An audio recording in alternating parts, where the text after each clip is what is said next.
பட்டப்பகலில் வீடு புகுந்து கொள்ளையடித்த மர்ம நபர்கள்.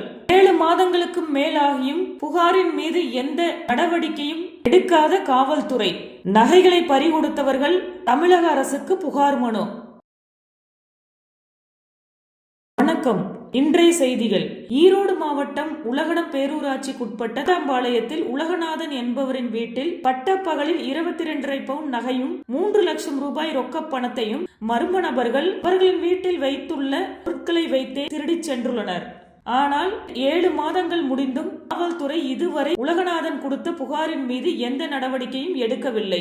இதனால் மன உளைச்சலுக்கு ஆளான உலகநாதன் மற்றும் அவரின் மனைவி சின்னப்பிள்ளை ஆகியோர் உயர் அதிகாரிகளிடமும் தமிழக அரசுக்கும் கோரிக்கை மனுவும் புகார் மனுவும் அளித்துள்ளனர். பட்டப்பகலில் வீடு புகுந்து கொள்ளையடித்த மர்ம நபர்களால் அப்பகுதியில் பெரும் பரபரப்பும் அப்பகுதி மக்களிடையே பெரும் அச்சத்தையும் உருவாக்கியுள்ளது. மேலும் இதுவரை எந்த நடவடிக்கை எடுக்காத காவல்துறை மீதும் பொதுமக்களுக்கு பெரும் அதிருப்தியும் உருவாகியுள்ளது. இதில் சம்பந்தப்பட்ட உலகநாதன் மற்றும் சின்னப்பிள்ளை ஆகியோர் செய்தியாளர்களுக்கு அளித்த பேட்டியை செய்தி தொகுப்பினில் காண்போம். ஈரோடு மாவட்டம் பவானி வட்டம் உலகடம் தாண்டாம்பாளையம் 10/10/2024 எங்க பொருள் திருட்டு போனது தங்கம் 3 லட்சம் பணம். 11/10/2024 எஃப்ஐஆர் போட்டது.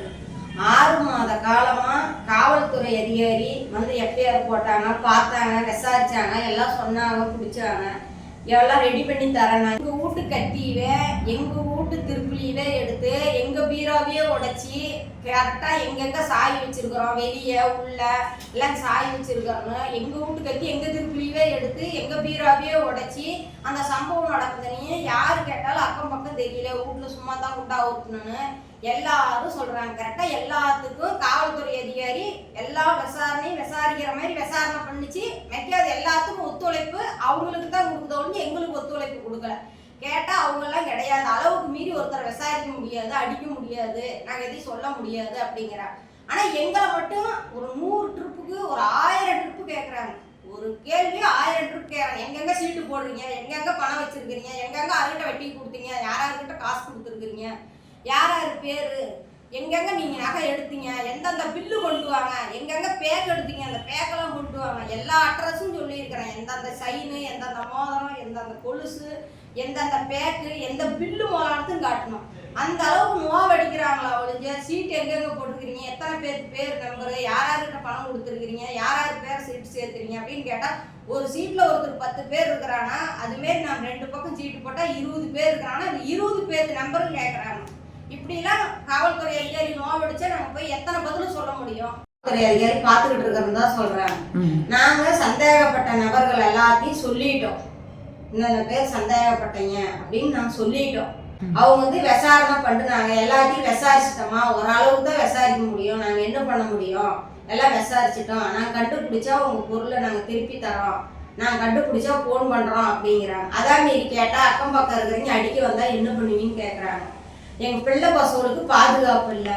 நானும் என்ன சார் பண்றது, கூலி வேலை செஞ்சு சோறு திங்கிறோம், நாங்க அன்னாடு கஞ்சிக்கு போனாதான் சாப்பாட்டுக்கு, எங்களால ஒன்றும் சமாளிக்க முடியலைங்க சார். பிள்ளைக்காவது நாங்க சேர்த்து வச்சோம், அந்த காசு தான் நாங்கள் வச்சிருந்தோம், நகையை வச்சிருந்தோம், பிள்ளைக்காவது வச்சிருந்த காசு இப்படி பண்ணிக்கிங்க பறி கொடுத்துருக்கிறோம். நாங்களும் இன்ஸ்பெக்டர் காலில் கூட விழுந்து பார்த்துட்டோம், எவ்வளோ தூரம் கெஞ்சி பார்த்துட்டோம் சார். அதுக்காக நான் வச்சிருந்தேன். இதை வச்சு படிப்பு செலவுக்கு எதுவும் கட்ட முடியலைங்க சார். நான் இது வரைக்கும் 3.5 லட்சம் செலவு பண்ணியிருக்கிறேன். பிள்ளை 2 டிகிரி படிச்சுட்டு இருக்குது, பையன் படிக்குது, ஒன்றும் சமாளிக்க முடியல, வருஷம் 1.5 லட்சம் கட்டணும், இதை வச்சுதான் ஃபீஸ் கட்டுறியாமா, நீயே இதை வச்சுதான் ஃபீஸ் கட்டுறியாமா அப்படின்னு பேசுறாரு. சார் இப்படிலாம் பேசாதீங்க சார், நெஞ்சு வலிக்குதுன்னா போய் கவர்மெண்ட் ஆஸ்பத்திரியில் சேருங்கம்மா, நெஞ்சு வலிச்சா நான் என்னமா பண்ணுவேன், நானா போட்டு கட்ட முடியும், இது வரைக்கும் உங்களுக்கு 2 ஸ்டீம் போட்டு வேலை பார்த்துக்கிட்டு இருக்குது, 18 லட்சம் செலவு பண்ணி அப்படின்னு கேட்குறாங்க. யாராச்சும் உதவி செய்யுங்கன்னு போய் கேட்டா, யாருக்குனாலும் போய் கேட்கலான்னு கேட்டா அவங்க கிட்ட பணம் 2 லட்சம் கேட்குறாங்க. எங்களுக்கு பொருளை மீட்டு கொடுப்பாங்களா கொடுக்க மாட்டாங்களான்னு தெரியல. அப்படி இருக்கும்போது நாங்கள் எதை வச்சு பணம் 2 லட்சம் கொடுக்க முடியும்? நாங்களே பாதிக்கப்பட்டிருக்கிறோம். எவ்வளோ தூரம் சொல்லி பார்த்து கெஞ்சி பார்த்துட்டோம், ஏதாவது ஒன்று பண்ணி விடுங்க சார், பண்ணி விடுங்க சார். அவங்க எதையும் பண்ணி விடுற மாதிரி இல்லை. நாங்களே தற்கொலை பண்ணிக்கிட்டு ஏதாவது ஒன்று செஞ்சுட்டு போயிடலாமா, நம்ம இருக்கிறது ஒன்று இல்லாத இருக்கிறது ஒன்று, நம்ம கஷ்டப்பட்டு இவ்வளோ காசு சம்பாதிச்சு கஷ்டப்பட்டு சேர்த்து வச்சிருக்கோம். அக்கம் பக்கம் இருக்கிறவங்க தான் நாங்கள் உதாரணம் சொல்லிட்டோம். அவங்களுக்கு துணையா இருக்கிறாங்க காவல்துறை அதிகாரி, அவங்களுக்கு மட்டும்தான் பாதுகாப்பு இருக்குது. அவங்க எல்லாம் சேர்ந்து அடிக்க வந்தா என்ன பண்ணுவீங்க? பிள்ளைக்கு பசங்களை பெற்றாங்க, எங்களுக்கு வேலைக்கு போறதாலும் வரத்தாலும் பாதுகாப்பு இல்லை. எங்களுக்கு துளி கூட பாதுகாப்பு வந்து காவல்துறை அதிகாரி ஒத்துழைப்பை கொடுக்கல இது வரைக்குமே. யாரையாச்சும் சார் ஏதோ ஒன்று பண்ணி விடுங்க சார் அப்படின்னு தெரிஞ்சவங்களை போய் கேட்டாலும் அவங்களை ஆஃப் பண்ணிடுறாங்க. என்ன விஷயம் நடக்குதுன்னு இது வரைக்கும் தெரியல. நாங்கள் கூலி வேலை செஞ்சு திங்கிறோம், ஏதாவது ஒன்று பண்ணி விடுங்க சார், ஒன்றும் முடியலைங்க சார், பிள்ளை பசங்களை வச்சு சமாளிக்க முடியலைங்க சார், ஏதாவது ஒன்று செய்யுங்க சார் அப்படின்னா என்னமா நான் சோப்பில் வச்சுக்கிட்டே எடுத்து தர முடியும் அப்படின்னு கேட்குறாரு. அப்புறம் கமலக்கண்ணன் கேட்டால் என்னங்கிறாருங்க சார், 10 வருஷத்துக்கு முன்னே எடுத்த கேஸ் இப்போதாம்மா நான் முடிக்கிறேன், இன்னும் என்னமா பண்ண சொல்கிறீங்க, அவ்வளோ அவசரத்துக்கெல்லாம் உங்கள் அவசரத்துக்கெல்லாம் சீக்கிரம் எடுத்தா கமுத்தம் முடிக்க முடியாது, ஒரு 2 மாதம் ஆகும் 3 மாதம் ஆகும்னு நாளைத்தான் கிடத்துறாங்க. நாங்களும் எஸ்பி ஆஃபீஸ்க்கு டிஎஸ் ஆஃபீஸ்க்கு எல்லாத்துக்கும் போய் 2-3 டைம் கேட்டோம். எஸ்பி ஆஃபீஸு டிஎஸ் ஆஃபீஸு எல்லாத்துக்கும் கேட்டோம். அவங்க எந்த விதமான தகவலும் சீக்கிரமாக உங்களுக்கு ரெடி பண்ணி தரணும் தான் சொல்கிறாங்க. வந்து எந்த ஒரு ஆதாரமும் வந்தால் கிடைக்க மாட்டேங்குது. அப்போதைக்கு ஆறுதல் சொல்லி அனுப்புகிறாங்க, எதை பண்ணிடாதீங்க செஞ்சிடாதீங்க. எங்களுக்கு எங்கள் பொருள் கிடைக்குமா கிடைக்காதுன்னு நம்பிக்கையில் காவல்துறை அதிகாரியும் கொஞ்சம் கூட ஒத்துழைப்பை கொடுக்கல. அம்மா இப்போ நீங்கள் இவ்வளோ நேரம் சொல்லிட்டீங்க, உங்கள் கேஸை எந்த ஸ்டேஷனில் கொடுத்தீங்க? வெளித்தூர் ஸ்டேஷனில். காவல் அதிகாரி பேர் என்ன? காவல்துறை அதிகாரி பேர் செந்தில் சார். உங்கள் கேஸை மொத்தம் எத்தனை பேர் பார்த்தாங்க? செந்தில் சார், கமலக்கண்ணன், நாச்சிமுத்து, திருநாகேஸ்வரர், அப்புறம் இன்னும் 2-3 பேர் தெரியலைங்க சார். அப்புறம் சிஐடி எல்லாமே பார்த்தாங்க. எல்லாருமே வந்து இன்னொரு கார்த்தி சார் எல்லாமே உங்களுக்கு வந்து கண்டுபிடிச்சி ஒப்படைச்சு கொடுக்குற மாதிரி தான் பேசினாங்க. அப்புறம் ஒரு 20 நாள் 1 மாதம் ஆனத்துல இருந்து கண்டுபிடிச்சுன்னா நாங்கள் கொடுத்துருக்க மாட்டோம், வாங்கி வச்சுட்டே இல்லைங்கிறோம். சம்பளத்தையே போட்டு கொடுக்க முடியும். இது வரைக்கும் உங்களுக்கு 2 ஸ்ட்ரீம் போட்டு பார்த்துக்கிட்டு இருக்குது, 18 லட்சம் செலவாகி இருக்குது அப்படின்னு தான் கேட்குறாரு சார். இது யார் சொன்னது உங்களுக்கு? அப்படின்னு சொல்லி செந்தில் சார் சொன்னார். சரி, எத்தனை மாசமா நீங்க இந்த காவல் நிலையத்துக்கு போயிட்டு வந்துட்டு இருக்கிறீங்க? 5 மாசமா போனோம் சார், 1 மாசமா போறதே இல்லைங்க சார்.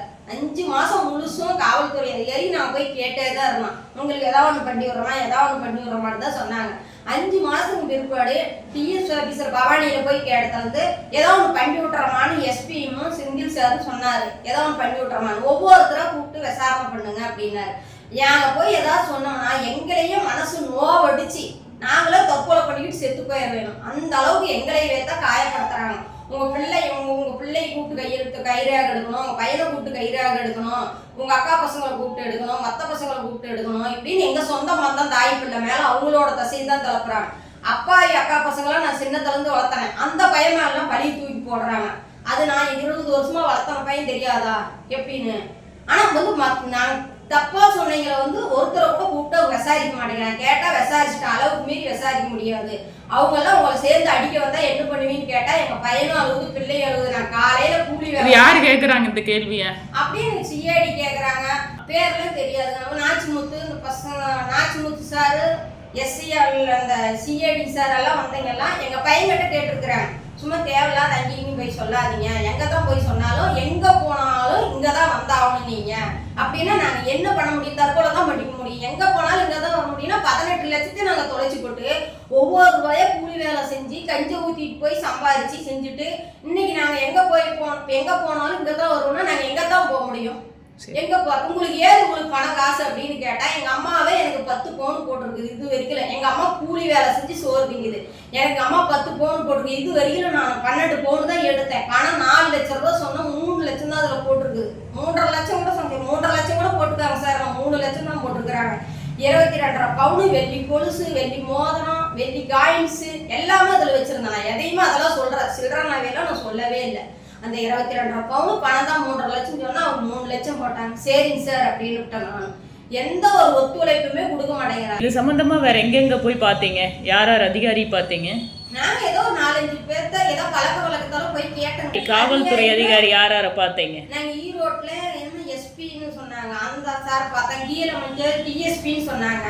பவானியில ஒரு எஸ்பின்னு சொன்னாங்க. எல்லாத்துக்கிட்டையுமே பார்த்தோம். உங்களுக்கு சீக்கிரமா 2 நாளையில பிரச்சனையை முடிச்சு கொடுக்குறோமா, சரி போகமா அப்படின்னா. ஆனா வந்தா 10 நாள் ஆனாலும் கண்டுக்க மாட்டேங்கிறாங்க. அதே மாதிரி நாங்களே ஒரு 4-5 டைம் போயிட்டு வந்துட்டோம். அவங்க எந்த ஒரு பதிலுமே எங்களுக்கு சொல்லல. நான் போனா ஆறுதல் சொல்லி அனுப்புறாங்க. ஏதோ தற்கொலை பண்ணிக்காதீங்க அப்படின்னு மட்டும் தான் சொல்றாங்க. இப்ப இவ்வளவு நேரம் சொல்லிட்டீங்க, இறுதியா இப்ப நீங்க என்ன கேக்குறீங்க? எங்களுக்கு உறுதியா ஏதாவது ஒண்ணு பிரச்சனை சீக்கிரம் எங்களுக்கு சால்வ் பண்ணணும். அப்படி பண்ணினா எங்க பிள்ளை பசங்களோட குடும்பத்தோட இருப்போம். இல்லைன்னா பிள்ளை பசங்களையெல்லாம் விட்டுருவோம். நாங்கள் பிள்ளை பசங்களும் ஒன்றும் பண்ண மாட்டோம். நாங்கள் புருஷன் மொட்டாட்டி உயிரோடு இருக்க மாட்டோம். புருஷன் மொட்டாட்டி நாங்கள் உயிரோடு இருக்க மாட்டோம். எங்கள் பிள்ளை பசங்க சும்மாலாம் விடாதுங்க. எங்க கிட்ட வசதி வாய்ப்பெல்லாம் இல்லை, வசதியெல்லாம் இருக்குன்னு சொல்லி எங்க கிட்ட காடு கதை சொத்து சோ உங்களுக்கு ஏது பணம் ஏது நகை அப்படின்லாம் கிரேஸ் கேள்வி திருப்பி காவல்துறை அதிகாரி எங்களை வந்து நோவடிக்குது. அவங்களுக்கு எங்களுக்கு எதுவுமே ஒரு ஒத்துழைப்பை கொடுக்கல. நாங்க தான் பிரசன் கொண்டாடி சண்டை போட்டுக்கிறோம். பசவு பிள்ளை இல்லாதப்ப என்னாலும் மண்டி கிடிச்சோன்னா என்ன பண்றது? தலைக்கு மேல பொண்ணு 22 வயசு கரெக்டா படுத்து முடிக்குது. நாங்க ஒவ்வொரு ரூபாயா சேர்த்து வச்சு ஒரு குண்டு மணி தாங்க இல்ல, நாங்களும் கதறி அடிச்சுட்டு கூட அவளுக்கு இன்ஸ்பெக்டர் கால் கையில் கூட இப்ப சொல்லிட்டாரு. அவங்க எந்த ஒரு பதிலுமே எங்களுக்கு சொல்லல. கேட்டா குளிச்சு கொடுக்குறப்பா போயா ஆயா போய் கவர்மெண்ட் ஹாஸ்பிட்டல்ல சேராய வரணும் தான் சொல்றாங்களா. எங்களுக்கு எந்த ஒரு ஒத்துழைப்புமே கொடுக்கல. இது வரைக்குமே எல்லாம் சேர்ந்து அடிக்க வந்தா என்ன பண்ணுவீன்னு கேக்குறாங்க. எங்களுக்கு வந்து பாதுகாப்பும் இல்லை. நான் காலையில போனா நைட்டு வருவோம். பிள்ளை 5:30 மணி, காலையில 6:30 மணிக்கு பஸ் வச்சு விடுறோம். பையன் 7 மணிக்கு போயிடும். எங்க வீட்டுல வந்து அவங்க சாயங்காலம் 5:30 மணிக்கு பையன் வந்துச்சுன்னா, பாப்பா 6 மணிக்கு வந்துச்சுன்னா, நாங்க நைட்டு 9 மணிக்கு கூட வருவோம் மேடம். 9 மணிக்கு கூட வருவோம். எங்களுக்கு வந்து பாதுகாப்பா இல்லை. அக்கம் பக்கம் பாதுகாப்பு இல்லை. போலீஸ் சுத்தமா எங்களுக்கு பாதுகாப்பு இல்லை. எங்களுக்கு காவல்துறை கொஞ்சம் கூட ஒத்துழைப்பும் கொடுக்கல. எங்களுக்கு ஒத்துழைக்கணும். பிள்ளை பசங்களுக்கு எங்களுக்கு பாதுகாப்பு இருக்கணும். எங்களுக்கு பொருளை மீட்டு கொடுக்கணும். சீக்கிரம் பொருளை மீட்டு கொடுக்கணும். எங்க பிள்ளை பசங்களுக்கு எங்களுக்கு உயிர் சேதத்துக்கு பாதுகாப்பு முழு ஒத்துழைப்பும் கொடுக்கணும். உங்களை வந்து நைட்டோட நைட்டா வெட்டி போட்டு கூட போயிடுவாங்க அப்படின்னு காவல்துறை அதிகாரி எல்லாம் வர்றவங்க பையன்கிட்ட சொல்றாங்க. பையன் தான் கதறி அடிச்சுக்கிட்டு அழுவுது, பயந்துக்குது. நாங்க வந்து 6 மணி ஆனா வந்துடணுங்குது. பிள்ளை பசங்க இருக்க மாட்டேங்குது மாதிரி எல்லாம். நைட்ல 10 மணி வரைக்கும் பிள்ளை பசங்க பாதுகாப்போட இருந்தோம். கேட்டா எங்களுக்கு பாதுகாப்பு இல்லம்மா, எங்களால இருக்க முடியல. 6 மணி ஆனா 6:30 ஏன்னா எங்கம்மா இருக்கிறீங்கன்னு கேக்குறாங்க. எங்க வீட்டுல பெரியவங்க அப்பா அம்மா யாரும் இல்ல, எங்க மாமியார் மாமனார் யாரும் இல்லை. எங்களுக்குன்னு பாத்துக்கிறதுக்கு ஆளும் கிடையாது. அதனால எங்களுக்கு பாதுகாப்பும் வேணும். எங்க பொருளும் சீக்கிரம் மீட்டு கொடுக்கணும். நாங்க உயிரோட எங்க குடும்பத்தோட பிள்ளை பசங்களோட வரணும். எங்க பொருள் எங்களுக்கு வந்தா போதும். எங்களுக்கு கவர்மெண்ட்ல இருந்து காசு வரணும், கவர்மெண்ட்ல இருந்து பவுன் வரணும்னு நாங்க எதிர்பார்க்கல. எங்க கஷ்டப்பட்ட காசு எங்களுக்கு வந்தா போதும்.